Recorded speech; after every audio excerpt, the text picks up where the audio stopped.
Assalamu alaikum everyone. My name is Hajra Siddiq. Today we will talk about the most important political philosopher Hegel. Here is the outline. We will talk about the biography of Hegel, his famous work, his concept of spirit, his concept of idealism, his dialectical method, and the concept of state.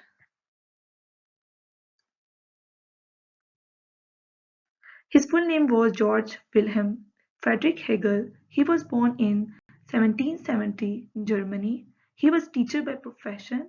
He is the most influential German philosopher.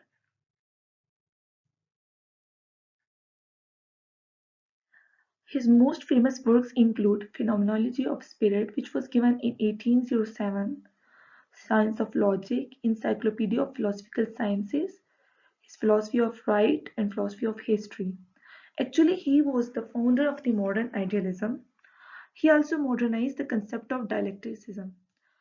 The concept of dialectical method was also introduced by Socrates and Plato, but he modernized the concept of dialecticism, which will be explained later.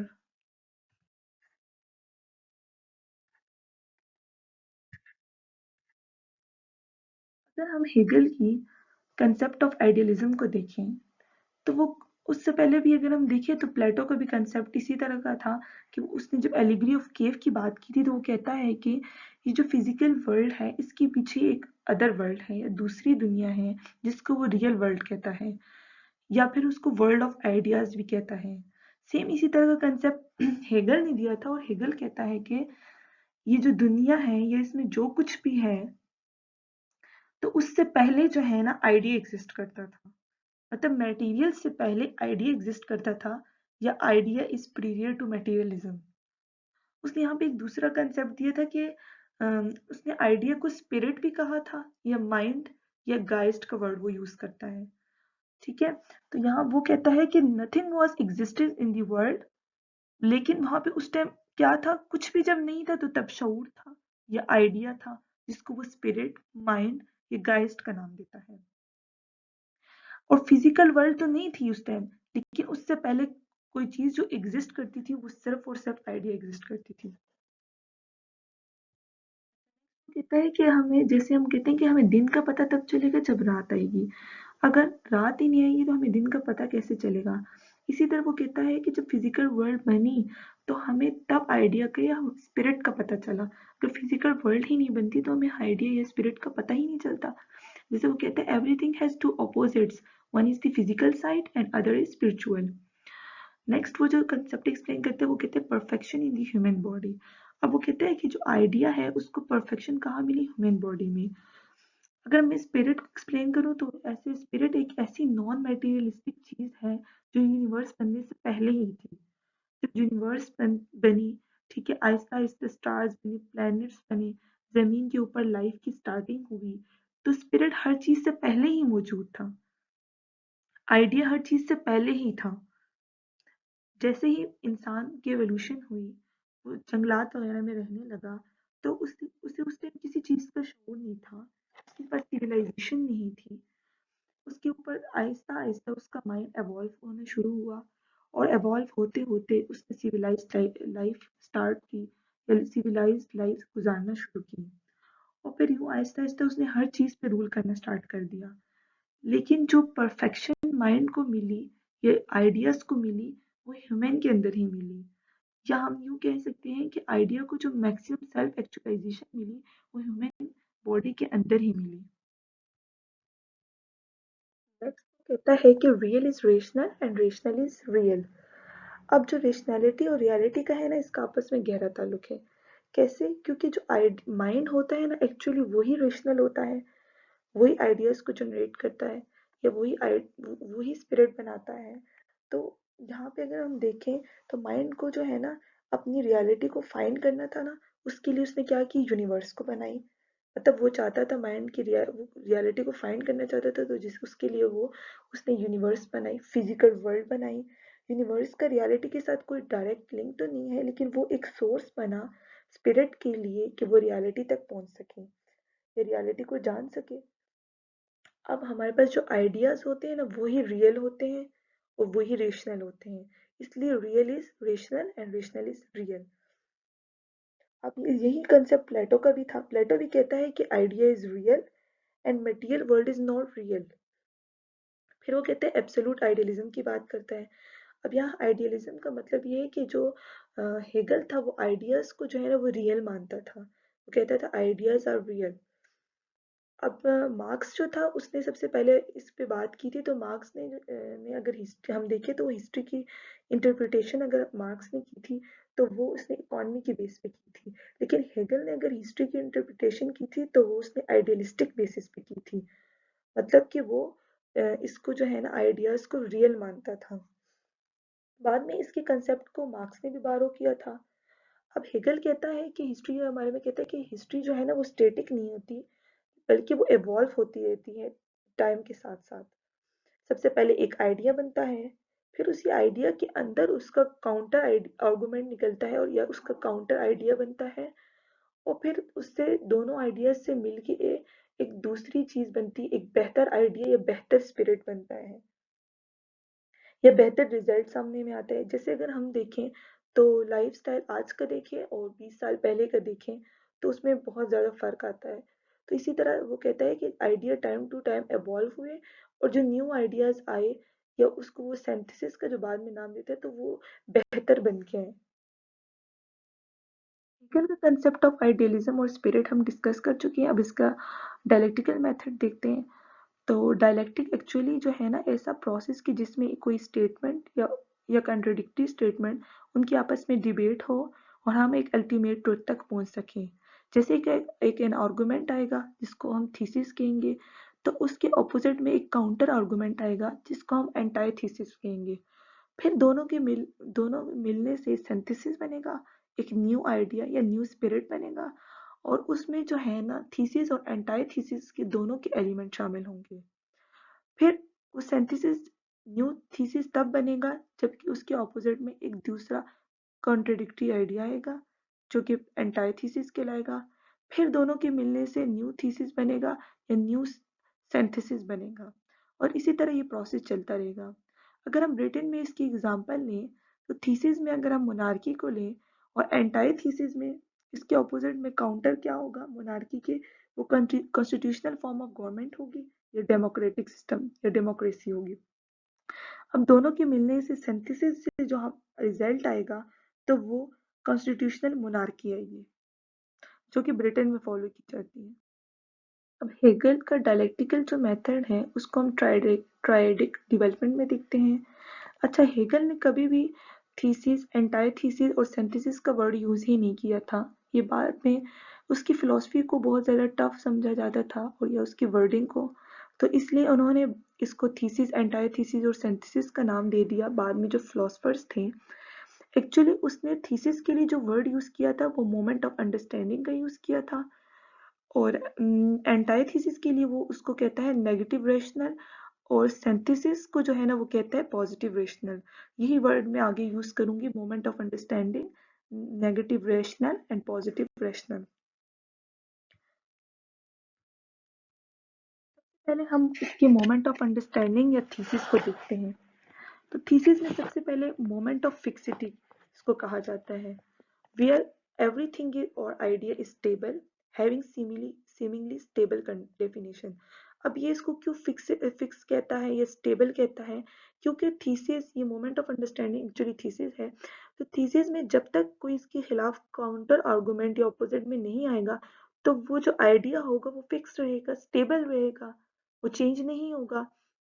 या हम इसको ऐसे कह सकते हैं, अगर हम monarchy में इसकी एग्जांपल लें तो जब बादशाहत का निज़ाम होता है तो लोग बादशाह को ही सॉवरेन समझते हैं, उसका कहना मानते हैं, वो जो भी बोले वो रूल करता है, उसकी सारी बातें माननी पड़ती हैं। जब तक अब इसके काउंटर आर्गुमेंट नहीं आएगा तो बादशाहत का निज़ाम ही रहेगा, मोनार्की ही होगी। ठीक है, नेक्स्ट हम सेकंड देखते हैं। तो वो नेगेटिव रेशनल या इसको हम एंटाइथीसिस कहते हैं। अब जब तक मोनार्की जो है वो थीसिस ही है, लेकिन जब नेगेटिव रेशनल आया, इसका काउंटर आर्गुमेंट आएगा या इसके काउंटर में एक कोई चीज आएगी तो तब वो स्टेबल नहीं रहेगा। जैसे हम यहाँ पे देखते हैं नेगेटिव रेशनल में rise of contradiction due to the specific weakness in the moment of understanding. अब जो मोमेंट ऑफ अंडरस्टैंडिंग या थीसिस था, इसमें जब तक कोई वीकनेस इसको अपोज करने वाला नहीं आएगा तो वो स्टेबल रहेगा।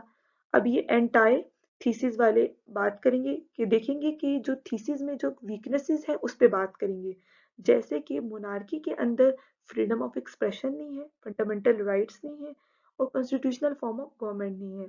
इस वीकनेसेस की वजह से इन्होंने इस पहले आइडिया को अपोज किया। तो इसी के अंदर इसका सेकंड पार्ट आएगा, start dialectical movement of instability. अब जो इन्होंने इस आइडिया को अपोज किया मोनार्की को, तो अब ये जो रेवोल्यूशनरीज वाले थे इन्होंने अपोज किया मोनार्की को, तो अब रेवोल्यूशनरी और मोनार्की के बीच में टसल शुरू हुई, क्योंकि रेवोल्यूशनरी चाहते थे कॉन्स्टिट्यूशनल फॉर्म ऑफ गवर्नमेंट चाहते थे, डेमोक्रेटिक सिस्टम चाहते थे जहाँ पे फ्रीडम ऑफ एक्सप्रेशन हो, फंडामेंटल राइट्स हो, कॉन्स्टिट्यूशनल फॉर्म ऑफ गवर्नमेंट हो। लेकिन मोनार्की में तो ऐसी सारी चीजें नहीं थी, वहां पे तो बादशाहत का निजाम था। तो ये लोग जो है ना, इन्होंने उसको अनस्टेबल करके उसके आइडिया को उसमें टसल रेवोल्यूशनरी वाली लेके आए और ये लोग इन्होंने डिमांड की कॉन्स्टिट्यूशनल फॉर्म ऑफ गवर्नमेंट की।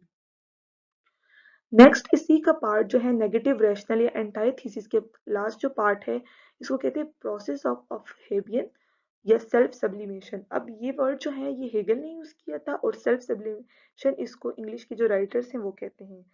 अब इसके अंदर ये क्या करता है कि ये जो थीसिस और एंटाइथीसिस को ये उसको कैंसिल भी करता है, उनकी उसके जो आइडिया को उसको नेगेट भी करता है और कुछ प्रिजर्व भी करता है थीसिस के आइडिया को। इसी तरह एंटाइथीसिस के आइडिया को कैंसिल भी करता है, नेगेट भी करता है और प्रिजर्व भी करता है। कैसे?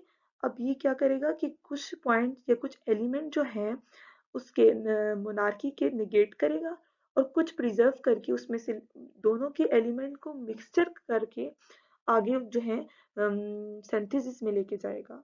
कंप्लीटली ना कैंसिल करेगा और ना कंप्लीटली प्रिजर्व करेगा। मतलब कि start some sort of agreement between monarch and revolutionary. ये दोनों के बीच की बात करेगा, कुछ पॉइंट मोनार्की से लेगा, कुछ पॉइंट रेवोल्यूशनरी से या कॉन्स्टिट्यूशनल फॉर्म ऑफ गवर्नमेंट से लेगा। इसलिए इसको प्रिजर्व भी करेगा और नेगेट भी करेगा। यहाँ पे लास्ट जो आता है पॉजिटिव रेशनल, या इसको हम सिंथेसिस भी कहते हैं। तो इसके अंदर क्या होगा, unity of contradictory ideas into new determination, या हम इसको आइडिया भी कह सकते हैं डिटर्मिनेशन को। दोनों की यूनिटी होगी, थीसिस की और एंटायर थीसिस दोनों की आइडियाज की यूनिटी करेगा। तो हमारे पास क्या आ जाएगी, कॉन्स्टिट्यूशनल मोनार्की। मतलब थीसिस से हमारे पास मोनार्की आ जाएगी और एंटायर थीसिस से हमारे पास कॉन्स्टिट्यूशनल फॉर्म ऑफ गवर्नमेंट आ जाएगी। तो ये दोनों कंट्राडिक्टरी आइडियाज को क्या करेगा, यूनाइट करेगा। जैसे कि हेगल ने अब एक्सप्लेन किया मोमेंट ऑफ अंडरस्टैंडिंग, मतलब थीसिस और नेगेटिव रैशनल और पॉजिटिव रैशनल को, तो वो कहता है कि पहले एक आर्गुमेंट आता है, उसके काउंटर में दूसरा आर्गुमेंट आता है और फिर उनसे थीसिस बनता, सिंथेसिस बनता है।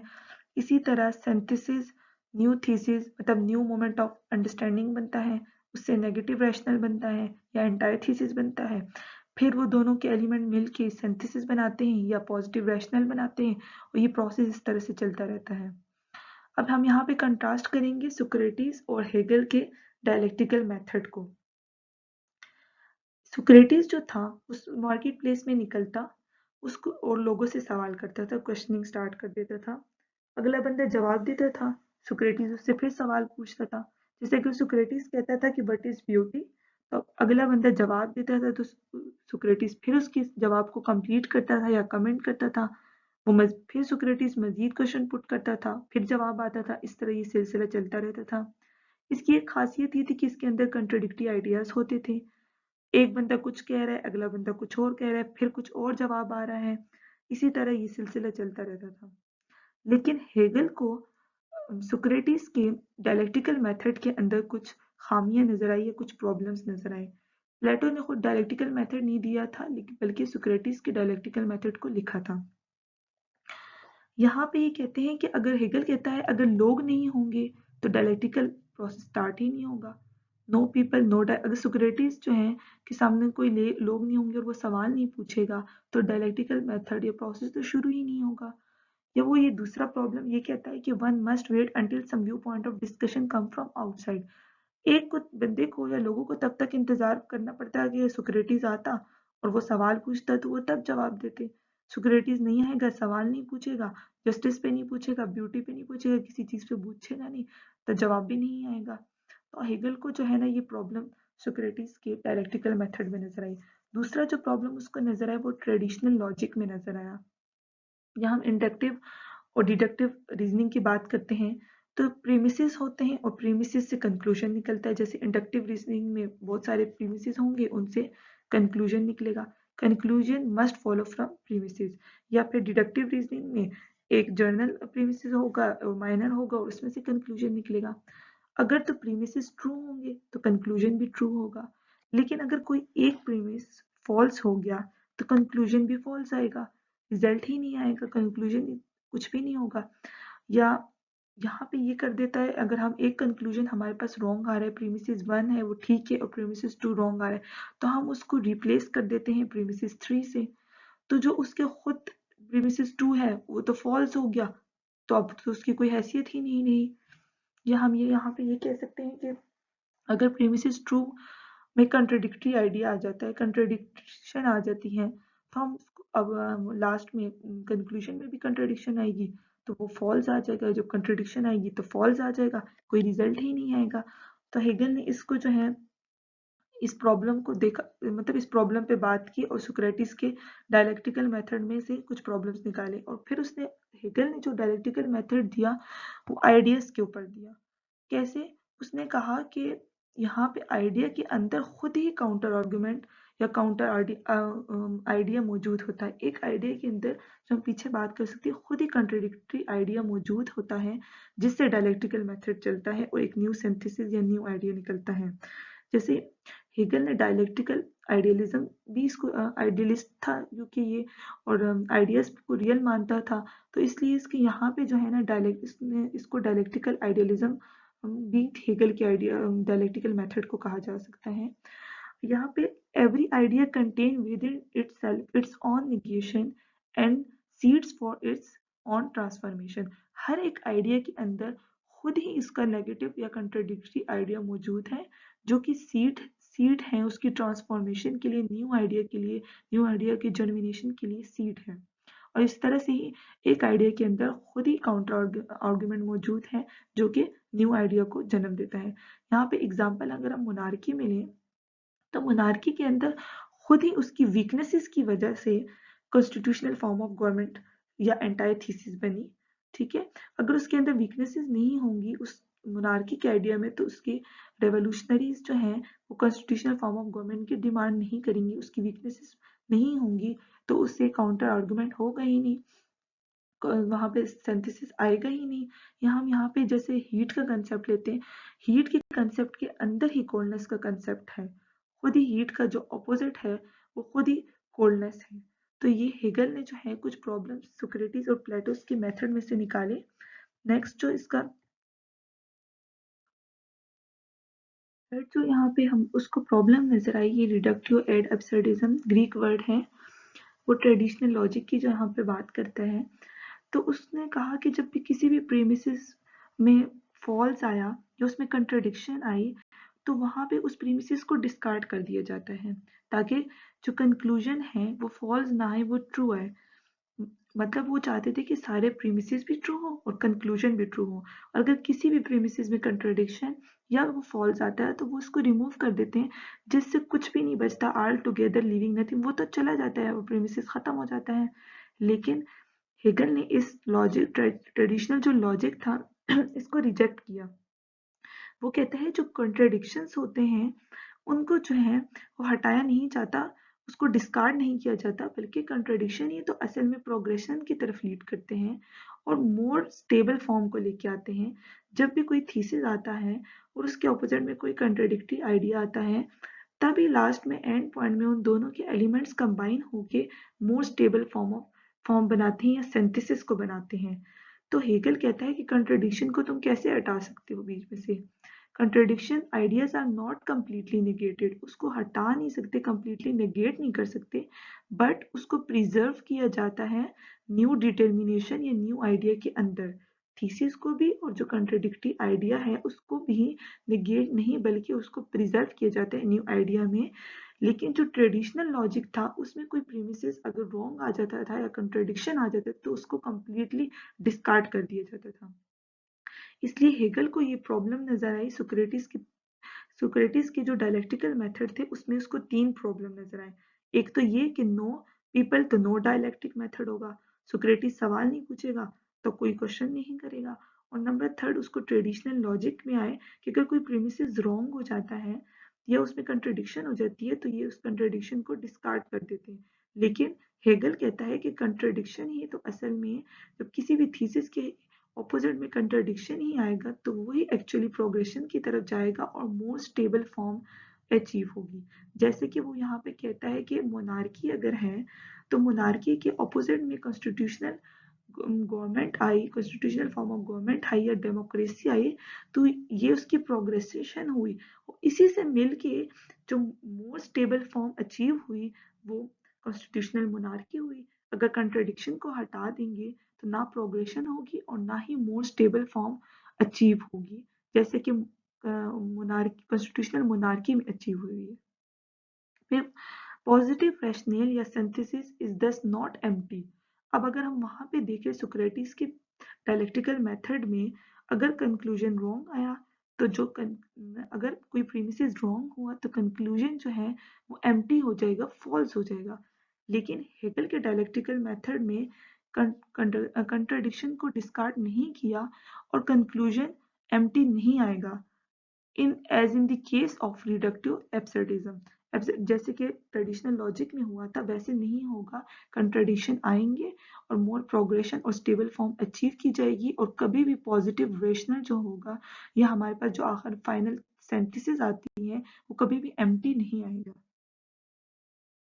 जनरल पॉइंट्स है जो मैंने लिखे हैं कि ideas are not created not destroyed but they are preserve in a spiral movement. मतलब कि आइडियाज जो हैं उसके अंदर ही एक उसकी वीकनेसेस मौजूद है जिससे कंट्रडिक्टी आइडिया बनते हैं और उसी से ही सिंथेसिस होती है। और ये स्पिरल मूवमेंट किस तरह है कि सबसे पहले थीसिस एंटाइथीसिस, फिर सिंथेसिस, फिर थीसिस एंटाइथीसिस और सिंथेसिस, ये एक स्पिरल मूवमेंट चलती रहती है इसी तरह। A process of preserving and passes into a new determination is known as upheaval या sublation। मतलब कि जैसे यहाँ पे ये कहते हैं कि self sublation is the core of Hegel's dialectic. एक जो थीसिस होगा उसकी वीकनेसेस से बनेगा कंट्राडिक्टरी आइडिया और फिर होगा सिंथेसिस। तो अब ये जो सिंथेसिस है इसको यहाँ पे ये सेल्फ सबलेशन या हम लोग अपहेवन कहते हैं कि उसके अंदर कुछ पॉइंट्स थीसिस से आएंगे, कुछ पॉइंट एंटाइथीसिस से आएंगे। दोनों की यूनिटी से जो है ना सेल्फ सबलेशन बनेगा, उसके अंदर दोनों की यूनिटी हो, आइडियाज को प्रिजर्व किया जाएगा, दोनों के आइडियाज को प्रिजर्व किया जाएगा। और ये हेगल का ही डायलेक्ट्रिक मेथड था जिसने इस चीज को एक्सप्लेन किया था। फिर वो कहता है कि dialectical movement is driven by inwardness और nature of its own contact. अब ये जो डायलेक्टिकल मूवमेंट है ये स्टार्ट कैसे होती है, एक आइडिया के अंदर ही खुद ही उसकी वीकनेसेस की वजह से कंट्राडिक्टरी आइडियाज निकलते हैं जिससे डायलेक्टिकल मूवमेंट स्टार्ट होती है। खुद ही उसके अंदर आइडिया के अंदर ही उसका कंट्राडिक्शन या ऑपोजिट आइडिया मौजूद होता है जिससे ये डायलेक्टिकल मूवमेंट स्टार्ट होती है। और ये dialectical movement goes on forever, thesis antithesis then synthesis, thesis antithesis and then synthesis, और ये प्रोसेस इसी तरह चलता रहता है। कंसेप्ट ऑफ स्पिरिट और आइडियलिज्म और डायलेक्टिकल मेथड को हम डिस्कस कर चुके हैं। अब हेगल का जो लास्ट कंसेप्ट है वो है कंसेप्ट ऑफ स्टेट। अब हेगल ने स्टेट को हाई स्टीम कहा। वो जो है कहता है कि state is the march of God on the earth या highest manifestation of reason. State को वो कहता है और वो क्यों कहता है, क्योंकि जो स्टेट है वो highest level of human reason है। ठीक है, अगर हम देखें तो सबसे पहले स्पिरिट बना, उसके बाद यूनिवर्स बनी, फिर फैमिली आई, फिर सिविल सोसाइटीज बनी और लास्ट में जो हमारे पास बना वो है स्टेट, जिसको वो highest level of human reason करता है। स्पिरिट से बात स्टार्ट होके स्टेट पे आके रुकती है, तो वो इस वजह से इसको कहता है highest level of human reason या उसको कहता है highest level of human wisdom. तो इसके कुछ फीचर्स हैं हेगालियन स्टेट के जो वो कहता है कि it is end as well as mean. State को कहता है कि it is end as well as mean. And कैसा है, क्योंकि ये highest level of human wisdom है। स्पिरिट एवॉल्व होती गई और रियलिटी को फाइंड करने के लिए सबसे पहले स्पिरिट एवॉल्व हुई यूनिवर्स में, फिर फैमिली आई, फिर सिविल सोसाइटी इस तरह बनती गई। तो लास्ट में जो अल्टीमेट रियलिटी आई वो हमारे पास स्टेट आई, जिसको वो उसने कहा highest level of human reason. अब ये एज वेल एज मीन, तो ये यहाँ पे ये एंड है। एज वेल एज मीन कैसे है, क्योंकि इसने पॉपुलेशन की फ्रीडम को इंश्योर करता है। ये स्टेट जो है पॉपुलेशन की फ्रीडम को इंश्योर करता है, और यहाँ पे ये कुछ फ्रीडम देता है, ऑलमोस्ट सारी फ्रीडम नहीं देता स्टेट, जो भी पॉपुलेशन है उनको। हेगल कहता है कि state has all rights over individuals, कि स्टेट के पास सारे राइट्स हैं इंडिविजुअल के लिए, लेकिन इंडिविजुअल के पास कोई राइट नहीं है स्टेट पे। स्टेट्स खुद ही फ्रीडम प्रोवाइड करेगा और खुद ही उसको जो फ्रीडम देगा इंडिविजुअल को, लेकिन लोग जो हैं या जो पीपल हैं वो भी कोई भी क्लेम नहीं कर सकते, कोई राइट क्लेम नहीं कर सकते स्टेट पर। हेगल कहता है, यस, वो कहता है कि state is the realization of freedom. जो लोग हैं वही लोग फ्रीडम को डिजर्व करेंगे, या उन्हीं को फ्रीडम दी जाएगी जो कि स्टेट की रूल्स एंड रेगुलेशन को फॉलो करेंगे। जो कि स्टेट की रूल्स एंड रेगुलेशन को फॉलो नहीं करेंगे वो फ्रीडम डिजर्व नहीं करते। फिर वो कहता है कि स्टेट्स ही डिफाइन करेगा मोरालिटी की, इंडिविजुअल की मोरालिटी को स्टेट ही डिफाइन करेगा। बाकी फिलोसफर्स कहते हैं कि एक पब्लिक होता है, एक प्राइवेट। जो पब्लिक होता है उसको स्टेट डिफाइन करेगा, लेकिन जो प्राइवेट होते हैं वो इंडिविजुअल के हिस्से में आते हैं। इंडिविजुअल अपनी मोरालिटीज खुद सेट करेगा, लेकिन हेगल कहता है कि स्टेट्स खुद रूल्स एंड रेगुलेशन बनाएगा एक इंडिविजुअल्स की मोरालिटी के लिए। फिर उसी के मुताबिक इंडिविजुअल को चलना पड़ेगा, जो लोग हैं उनको चलना पड़ेगा। या फिर वो कहता है कि राइट्स इन स्टेट, स्टेट्स के जो है ना वो इंडिविजुअल्स पे राइट है, लेकिन इंडिविजुअल की कोई राइट नहीं है स्टेट्स पे। सिटीजन जो है ना वो राइट्स को एंजॉय कर सकते हैं, लेकिन इंडिविजुअल्स के इंडिविजुअल्स पे ही राइट है, लेकिन स्टेट पे वो कहता है कि कोई राइट उसके अगेंस्ट जो है ना वो क्लेम नहीं कर सकता, स्टेट के अगेंस्ट कोई भी इंडिविजुअल्स की राइट को क्लेम नहीं कर सकता। इस तरह का हमने आज स्पिरिट के बारे में, हेगल के कंसेप्ट स्पिरिट के बारे में पढ़ा, कि कैसे एक आइडिया बनता है, फिर मटेरियल वर्ल्ड बनती है, कैसे आइडिया प्रिय है, मतलब मटेरियल से पहले आता है। उसके बाद हेगल के आइडियलिज्म पे बात की कि कैसे हेगल आइडियाज को रियल मानता है। और इसी तरह जैसे ही आइडियाज की एवोल्यूशन हुई तो डायलेक्टिकल मेथड की शुरुआत हुई, और डायलेक्टिकल मेथड्स को पढ़ते हुए, मतलब डायलेक्टिकल प्रोसेस से गुजरते हुए एक हम अल्टीमेट ट्रुथ तक पहुंचते हैं, या अल्टीमेट रियलिटी हमारे पास आती है। जैसे कि हमने उसको स्टेट का नाम दिया, हेगल उसको स्टेट का नाम देता है अल्टीमेट रियलिटी को, और ये अल्टीमेट ट्रुथ है, और ये जो है उसको वो स्टीम स्टेट ऑफ या highest level of human reason कहते हैं। Thank you so much.